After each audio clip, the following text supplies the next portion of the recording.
So this is Hamilton. This is Georgie. Now I mentioned in the first video I'm very impressed with how the Guardian has worked with him because their confidence level is much higher than it was last time. She wouldn't even come near me, let alone let me touch her. And now she's coming up to me and actually is kind of almost blocking the shot. But that's okay, we'll take what we can get. All right, so in this video we're gonna go over how to teach your dog to stay. Now what I'm gonna do is I'm gonna work with Hamilton here, who's a little bit more confident, and then we'll probably have a separate video of the Guardian working with Georgie so that I can kind of critique the technique. Now for teaching the stay, a lot of people, and I'm gonna pick on the Guardian a little bit. She was in the other room when I was working with him, and she was working with Georgie. She was like, stay, stay, stay. So that what we want to do is avoid that, so we just say stay once, and then the dog stays until released. Now, come here, buddy. When we teach the stay, you want to teach it for really in 3 versions. The first version is duration, second one is distance, the third one is distraction. So we want to, whenever you're doing dog behavior or training, you want to try to isolate it into one individual movement or a small step that the dog can practice that's really easy and help them master that step before we go to the next one. And then once they master all the individual steps, then we combine them all together and the dog's like, oh yeah, I know what I'm doing here, I know what I'm doing here, I know what I'm doing here. Wax on, wax off. Exactly. All right, so I'm going to bring Hamilton in. Now he can do it from this distance as well. Sit. What I'm going to do is, first of all, put him in a sit, see if I can. Sit. Sit. Who's going to sit first and get the treat? Sit. Like both of us, neither one of us are. Like, well, we know we're filming now. We want to make you look silly. There we go. All right, Hamilton, sit. Sit. There we go. So what I'm going to do is go stay, pull my hand back, my palm to the chest. 1, 2, 3. Stay. Really simple for the dog. Stay. 1, 2, 3, 4, 5. Stay. I wouldn't count out loud. I'm just doing this for narration purposes. Stay.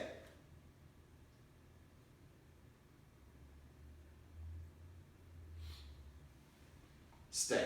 Now it's okay if he looks away because eventually we're going to put him in stay and we're going to leave the room and he's not going to be able to see us. So when I first do it, I'm staring at the dog, but eventually when I'm doing it, when I get up to like 2 or 3 minutes, the dog has to sit and stay, I'll start and then I'll kind of look away, then I'll look back. And if he goes from a sit into a lay down, for now, that's okay. Later on, if you want to decide you want to keep him into an LAY, yeah, go ahead and maybe scooch back a little bit. There we go, buddy. All right, so now I'm going to go to 15, stay.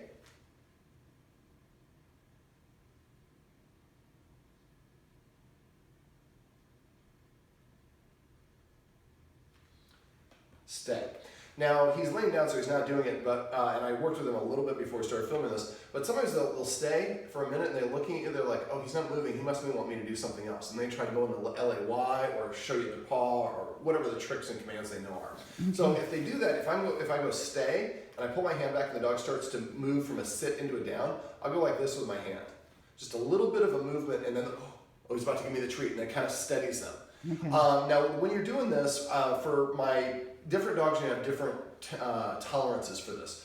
My puppy, just every time I got to about 5 seconds, he would start backing up or trying to do something else. So I just had to practice the heck out of it at 4 seconds. You want to keep on practicing at the movement before the stopping and giving the treat before the dog starts to move or move away.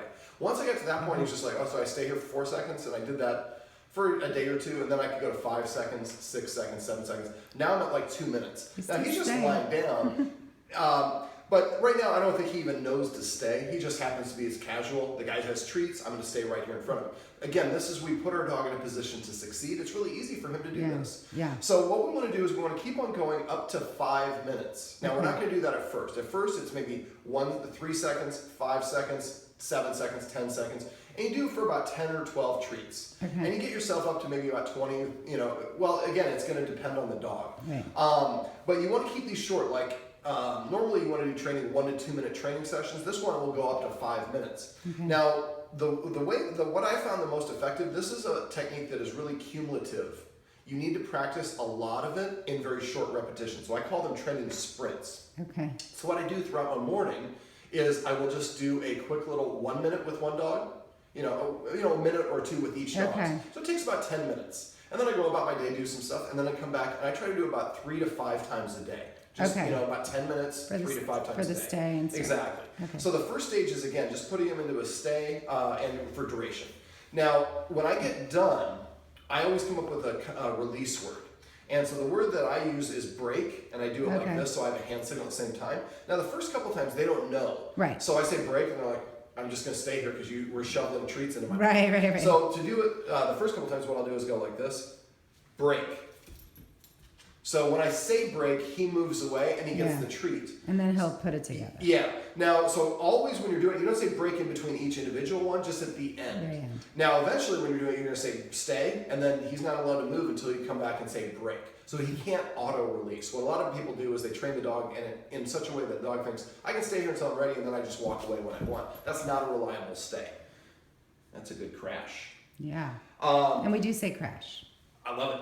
So again, for this, if you might want to set up reminders in your phone, just do it at times during the day. If you have a regular routine, I have a regular routine, so I just try to plug it in a little bit after I'm done eating my breakfast, I do it. Before I work out, I do it again.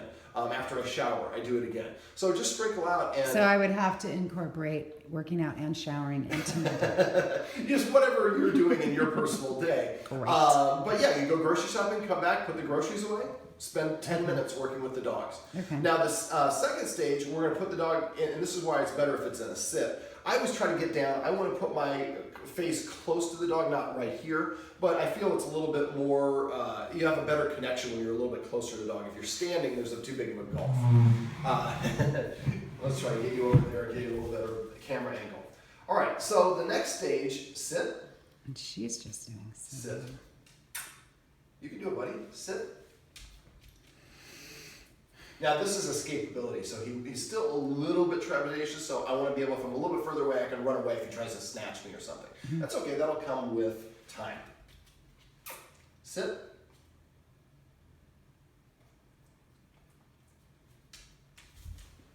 Sit. So I want to, especially if you have a dog that's nervous or showing a little bit of lack of trust, when they do anything you want to do, make sure you give them a positive reward. It helps them see that you're giving them good things, but they're earning it. So they feel like I'm entitled to it. If I'm just shoveling treats at the dog, it's just like you're trying to bribe me or you're trying to stranger danger me or something like that. All right, so I'm going to go ahead and stand up for this one while I'll kind of crouch down. So when I get to the second stage, now you don't get to the second stage until you get to the point where you can get him to sit and stay right in front of you for up to 5 minutes. Okay. But you can do about 3 minutes if you want, but I would try to get up to about 3 to 5 minutes before you start doing this. So I'm going to say stay.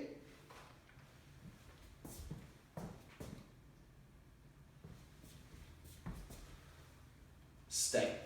So I'm not going to recreate this because I have to duck walk and we have an camera angle issue. But you're going to do this again. This is the first one we get to up to about 3 to 5 minutes, and we keep on practicing it. And you might get to the point where with one of them with Hamilton, you're at 5 minutes and she's only at a minute and a half. Yeah. That's okay. Just let them go through their own Okay, pace. so do that and then walk backwards. Now, at first I'm only walking 1 or 2 steps. Yeah, okay. Pause for a second, and then come. I pause for I think about 3 second count. Okay. Then I came back, give the treat. Okay. And then the next time I would go 4 steps.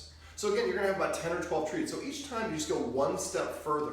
Now, if you get to the point where you're at 5 steps, and every time you go to 6th step, the dog gets up and will start walking away, then we keep on practicing. You might have a whole session where you're just practicing moving 5 steps away, Okay. coming back.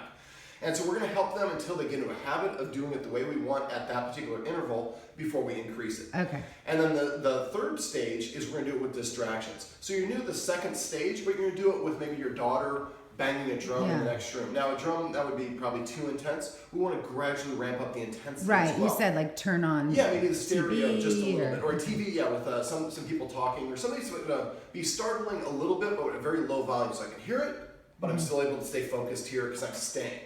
And then eventually you want to do it in scenarios where you're going to put your dog into a stay, maybe when you have, so your daughter has some friends over. But we want to do this very gradually. So at first when your daughter has her friends over, your daughter's friends just get up and walk around the dog. Just walk. They're not, or around behind me as well. And they're just walking. And eventually they're skipping and screaming as they're doing this. But we get to the point gradually. At first they're just walking very slowly and quietly, one of them. Then we walk them a little bit faster. Then we put 2 of them together walking. Now they're walking and talking. So again, each time that every revolution, I would give the dog the treat after that revolution. For staying. And then yes, and then always remember to give them a break. Break. So I say break when I throw it. When I'm first teaching it, as soon as the dog touches it with its lips, then I say break the second time to connect it. So this is how we can teach our dog to stay.